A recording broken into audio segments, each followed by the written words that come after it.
Bienvenidos a Club de Prensa en NTN 24. Hoy transmitimos desde Washington, a 3 cuadras de la Casa Blanca. Y no olviden ustedes que al final de este programa lo pueden ver completo, pueden ver a partes en nuestra página de Facebook, también por nuestra cuenta de Twitter, y el audio, el podcast, lo pueden escuchar, lo pueden oír en SoundCloud. Y no olviden además que a partir de mañana este programa se hará 1 hora antes, es decir, a las 10 de la mañana, hora de la costa este de los Estados Unidos, y ese será el nuevo horario que tendremos en adelante. También tendremos una vez a la semana al menos una sección en donde todos ustedes podrán enviarnos sus comentarios, sus opiniones, sus críticas, sus sugerencias a través de Facebook y de otras redes sociales como Twitter. Y les doy la bienvenida hoy a los invitados a esta mesa. En primer lugar, Pedro Burelli, analista venezolano. Bienvenido como siempre a esta casa. Bienvenido, qué bueno tenerte de vuelta. Aquí estamos otra vez.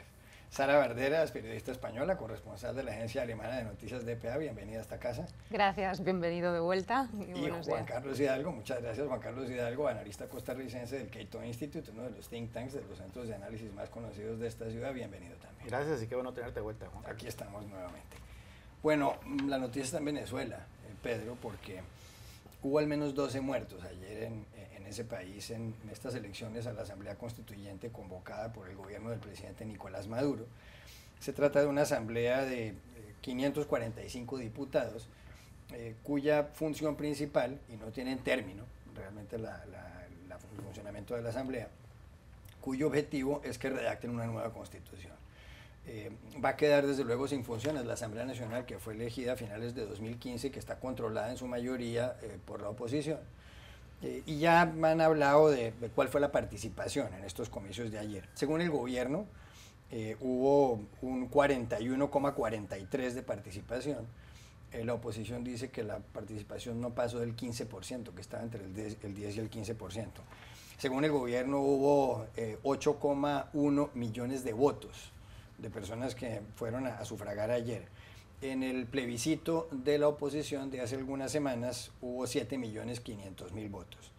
Aquí la primera pregunta que se hace la gente con respecto a esta asamblea constituyente, que va a empezar a funcionar a principios de agosto y que estará integrada, esos 545 diputados se reparten entre 364 que son representantes territoriales, 173 de lo que llaman allá en Venezuela el ámbito sectorial, 8 de las comunidades aborígenes y demás. Aquí la pregunta que se hace la gente es, bueno, ¿y ahora qué va a pasar? Porque según gran parte de la prensa internacional, esto lo que constituye es un autogolpe. ¿Cuál es su mirada de lo que pasó en Venezuela ayer? Bueno, este es el último paso de un proceso que viene dándose desde la elección del año 2015, cuando el gobierno se da cuenta que ya no tiene la mayoría, quizás inclusive desde el 2013, cuando hubo un fraude que Maduro se salió con el fraude. Es decir, el tema de la pérdida de la popularidad te va llevando a una degradación, una pérdida de la voluntad del gobierno de medirse electoralmente. Eso lo vimos el año pasado cuando eliminaron o hicieron todo lo posible para bloquear un derecho constitucional que tienen los venezolanos de llamar un referendo revocatorio. Llegamos a esta situación y se convocó ilegalmente. Toda esa descripción que tú hiciste de lo que es la Asamblea Constituyente es irrelevante, es decir, esto es inconstitucional, lo ha decretado toda la gente que sabe algo de derecho, es la posición de la oposición, y todos los países del mundo advirtieron que esta sí era una raya roja, es decir, que cruzar esta raya y convocar, o sea, esta elección en la forma que se convocó, y mucho peor, sentar una Asamblea Nacional Constituyente elegida sobre unas bases ilegales, era una raya que no se podía franquear. Ya hemos visto, después de un anuncio insólito en cuanto al número, porque los estimados van desde 1.5 millones hasta 2.4 millones de votos, y resulta que el gobierno sale y dice que fueron 8 millones, es sorprendente el descaro con que lo hace, pero ese descaro se explica cuando alguien ya decidió abandonar la ruta democrática, ya decidió aislarse, ya decidió quedarse aferrado al poder. Por lo tanto, todo lo que tú vas a ver ahora está fundamentado en alguien que tomó un régimen que tomó una decisión muy clara de quedarse en el poder, independientemente de que son impopulares, ineptos y que han sido identificados como corruptos y ahora están metidos profundamente en el negocio del narcotráfico. Ahora vienen las consecuencias. Las consecuencias son de muchos índoles. Tienes consecuencias locales, en que yo creo que la presión de la calle va a ser mucho más dura, muchísimo más violenta, más difícil de controlar, y va a tener la presión internacional que va a ser mucho más contundente. Creo que en las próximas horas va a haber sanciones, no de los Estados Unidos solo, porque los Estados Unidos no está operando en esto solo. Y cuando uno ve, el repudio es generalizado, los países clave de Europa, todos los países importantes de América Latina, va a haber países inclusive de fuera de estas dos áreas, como Japón y eso, entrando en un esquema de repudio y sanciones de este gobierno. Y yo creo que lo que va a pasar es que Maduro cometió quizás el acto más grande de suicidio político, con todo tipo de advertencias, con todos los mecanismos que se trataron de buscar para que se saliera a tiempo, y no se salió. Hoy estamos viendo en el Washington Post 3 crisis. La crisis de Rusia, sí, con la expulsión de los diplomáticos, la crisis de Corea del Norte, que sigue amenazando inclusive a los Estados Unidos, y la crisis central es Venezuela.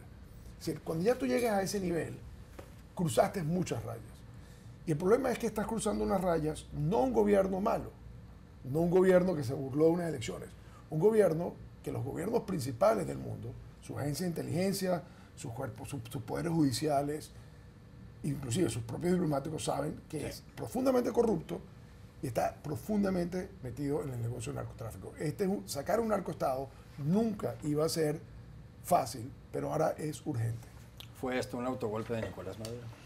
Autogolpe, no sé, a mí siempre me da mucho miedo intentar usar términos politológicos desde la perspectiva periodística. Si tomamos las definiciones de golpe de Estado, autogolpe, yo no sé si existe realmente, entonces prefiero no meterme en ese tipo de etiquetas. Sobre todo, yo creo que lo que importa más allá de etiquetar qué es lo que ocurrió ayer en Venezuela es saber qué es lo que pretende Nicolás Maduro, si todos los pasos que está dando van, como se dice, hacia la instauración de una dictadura en Venezuela ahora mismo. Hay señales que son poco alentadoras, desde la misma forma, como decía Pedro, en la que se ha organizado la Asamblea Constituyente, saltándose una condición que establece la propia Constitución venezolana, que es el referéndum previo, las declaraciones de Maduro después de que ayer se diera el gobierno diera el número de votos diciendo que la Asamblea Constituyente puede retirar la inmunidad a los parlamentarios de la Asamblea Nacional, que es la que eligió el pueblo venezolano. En fin, estamos viendo la propia amenaza contra la fiscal general venezolana, que parece que ya definitivamente la va a fulminar la Asamblea. Entonces, bueno, estamos viendo señales cada vez más preocupantes de una deriva autoritaria que efectivamente puede ser que lleve a una dictadura. Y Nicolás Maduro además amenazó ayer, como decía Sara, con levantarles la inmunidad a los miembros de la Asamblea Nacional, del actual Parlamento dominado por la oposición, según señalábamos. ¿Esto a dónde va a parar? Sí, aquí las intenciones del gobierno son muy claras, del régimen son muy claras, no hay ningún misterio. Y en las primeras horas, tras el cierre de las urnas en esta elección fraudulenta, ya Nicolás Maduro estaba hablando de eliminar la inmunidad a los miembros de la Asamblea Nacional y decir que ya hay varios que tienen celdas con su nombre, en las amenazas a la fiscal general. En fin, o sea, claramente el gobierno de Maduro va hacia consolidar una dictadura, no es que va hacia una dictadura, ya sabemos de que ya ese proceso estaba muy bien encaminado. Entonces, consolidar esa dictadura la cubana, y de una manera bastante abierta. Ya parece que no le importa lo que diga la comunidad internacional al respecto. Ahora bien, quiero resaltar lo que dice Pedro sobre el tema de las sanciones. Ayer empezamos a ver antes de que se cerraran las urnas, empezamos ya a ver un desfile de países anunciando por medio de sus cancillerías de que no iban a reconocer los resultados de esta constituyente ilegítima. Argentina, Brasil, Perú, Colombia, México, Costa Rica, Estados Unidos, Suiza, España, Reino Unido, y en fin, eso es lo que exactamente se necesita en este momento, una presión contundente, y que estas sanciones que ha puesto Estados Unidos a miembros específicos del régimen sean replicadas por demás países de la región y también por actores externos. Bueno, como fueron en el caso de México, Colombia y Panamá. Ya lo hicieron. En Panamá sí les importa porque en Panamá sí han tenido plata y ahí tienen familiares y ahí sí viven, ¿no? Tal vez. La Unión Europea sería también muy deseable, puesto que sabemos que estos boliburgueses y bolichicos disfrutan de sus castillos en Francia, de sus yates en la costa, en la Ribera Francesa y demás. No, y en España. Y en España. Así que yo creo que esta presión tiene que recrudecer, así como va a recrudecer la presión en la calle, la cantidad lamentable de muertos que vimos en las últimas 24, 36 horas en Venezuela, da a entender de que esto es una nueva fase en la resistencia y va a ser muy difícil para Maduro y sus secuaces instaurar una dictadura cuando usted tiene a 7 millones a 7 millones más de venezolanos, más de 7 millones. Totalmente contra de esta constituyente y de la instalación de una dictadura. Pero eso, yo creo que ahí corremos un peligro, que es cuanto más cerremos el espacio a Maduro, más puede también atrincherarse. Él está, yo creo que está llevando desde hace tiempo... Esa es la teoría de Zapatero, y en eso llevamos bueno, esta es mi mucho opinión, tiempo. Pedro. Sí, Esta es mi opinión, Pedro. Pero Yo es creo que Zapatero ha manejado esa teoría y nos ha llevado a esto. Más presos políticos. Darle un espacio para que... esto funciona muchas veces como un gato panza arriba, Pedro. Cuanto más acorralas un gato, más posibilidad hay el de que el espacio se le gato dio, salve. tuvo muchísimo tiempo para salirse. ¿Cuántos diálogos ha habido? O sea, ha habido diálogos y diálogos. Vaticano, el presidente Rodríguez Zapatero, que ha sido absolutamente... Pero ¿cuál es vuestra opción entonces? ¿Cómo crees que van a funcionar pero, las Sara, cosas? ¿cuál crees tú que es la opción de alguien que decidió pecular, robar? Sí, yo no estoy violar los defendiendo, derechos yo no estoy humanos y defendiendo a traficar Maduro, droga? Pedro. Es que Yo no estoy defendiendo a Maduro en absoluto. Sí estás defendiendo porque tú estás tratando de buscar No, una no salida estoy buena defendiendo para a alguien Maduro. que cerró No, no, toda no, su no. salida. Pero ahí No, la no, pregunta, no. la pregunta que se hace, y para cerrar este tema, la pregunta que se hace mucha gente es lo que plantea la revista The Economist desde el viernes pasado, y lo hablábamos antes de entrar aquí a este programa, y es, hombre, a un régimen donde hay tantos altos funcionarios sindicados de narcotráfico en varios países, especialmente en Estados Unidos, pues esos señores seguramente no van a abandonar el poder mientras no les den algún tipo de garantía de inmunidad, mientras no haya una negociación. Perfecto. Porque la alternativa no será que va a haber un baño de sangre. Bueno, sí, pero hablando desde el punto de vista del realismo. Pero tú sabes, el realismo es que esto se montó ante los ojos del mundo. Sí. ¿Okay? Y lo vieron, y la acumulación de crímenes que son los gobiernos. Entonces, lo que estamos llegando es la consecuencia de la inacción. Hace un año era Paraguay el único país que decía algo. Paraguay, un pequeño país que decidió enfrentarse. Ahora tenemos a todo el mundo, como dice Juan Carlos, pero esto ocurrió en plena luz del día. Entonces, no es problema de los venezolanos, porque muchas de las consecuencias de estas se están sintiendo en otras partes. Claro. El éxodo masivo de los venezolanos, Hacia Colombia, por el ejemplo. tráfico, el lavado en otros lugares. Entonces, ¿qué es lo que pasa? No es fácil que alguien le dé, hoy en día, bajo el clima actual, salvavidas a Nicolás a Nicolás Maduro, porque ¿quién le va a perdonar los crímenes de lesa humanidad? Muy difícil. ¿Quién le va a decir que no lo van a perseguir? De hecho, uno de los problemas que tiene Sara es que nadie lo quiere. Es que yo no defiendo a Maduro, Pero Sara está haciendo un planteamiento. Está haciendo un no me has planteamiento dejado que terminar mi argumentación. A ver, Estaba tratando un segundo, de que explicar. Sara termine la idea. A ver. Tu planteamiento es No, extemporáneo para lo que ya ha ocurrido. No sabes cuál es mi planteamiento porque no me has dejado Que Sara Pedro. plantee No cuál sabes. es su punto de vista. Digo, la presión internacional tiene dos consecuencias, puede tener dos consecuencias. Una, que acabe cediendo Maduro, otra, que Maduro se enroque. Cualquier solución a una crisis, no hablo solo de la crisis venezolana, pero cualquier solución a una crisis tiene que venir por cerrar el problema, no cerrar en falso. Cuando tú cierras una crisis en falso, corres el riesgo de que mañana, pasado, dentro de un año, dentro de dos, vuelva a abrirse esa crisis. Yo pensé que tú dijiste que no ibas a especular de ciencia Sí, política. pero un momento, Sara termina. Entonces, lo que yo estoy diciendo es, tengamos cuidado con lo que estamos proponiendo para Venezuela. A lo mejor es necesario dar un espacio para esa negociación. Yo creo, ayer por la noche hablaba con una persona venezolana que no es sospechosa de defender a Maduro en absoluto, y me decía, lo que no se están dando cuenta las dos partes es que necesitamos incluirnos a todos, porque si en la solución venezolana no nos incluimos todos, esto va a acabar saltando no sé cuál es la solución. No sé, vamos a dividirnos entre los narcotraficantes y las personas honestas del país, el país. Así nos incluimos todos. Así vamos a incluir. Yo creo que eso no lo he dicho yo, pero... No, lo acabo de decir, porque la inclusión... Pero Sara no ha dicho eso. Nadie está excluyendo al chavismo, a la gente que se sintió atraída a Chávez. Estamos hablando ahorita, para esta discusión, es quienes están tomando las decisiones en Venezuela. A esos no los vamos a incluir. ¿Okay? Habrá que ver qué pasa. Ojalá vengan mejores días para Venezuela. Ya regresamos a Club de Prensa. Volvemos a Club de Prensa en NTN 24 desde Washington. Juan Carlos Hidalgo, ha habido cambios en la Casa Blanca.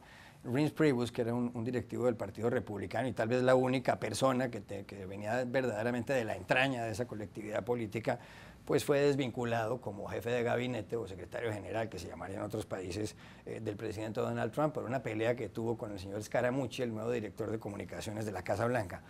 Ha sido reemplazado por John Kelly, un general que ha sido jefe del Comando Sur, comandante del Comando Sur, un hombre que estudió en la Universidad de Massachusetts, en el noreste de Estados Unidos. Algunos creen que Kelly puede apaciguar un poco las aguas en la Casa Blanca y tratar de ponerle fin al caos que ha habido en las últimas horas ahí. ¿Es Kelly la persona indicada para ese puesto? Bueno, sin duda alguna va a ser una ficha muy interesante en este caos generalizado que es la Casa Blanca. Ciertamente el problema no es Scaramucci, el problema no es Bannon, el problema no es Priebus, el problema es el presidente. Y él es el que ha permitido, al rodearse con estas figuras, que este caos que sale todos los días a la prensa a través de filtraciones, y ya ni tanto filtraciones, entrevistas en récord, como la que dio Scaramucci la semana pasada, esté a la vista y paciencia de todos los estadounidenses.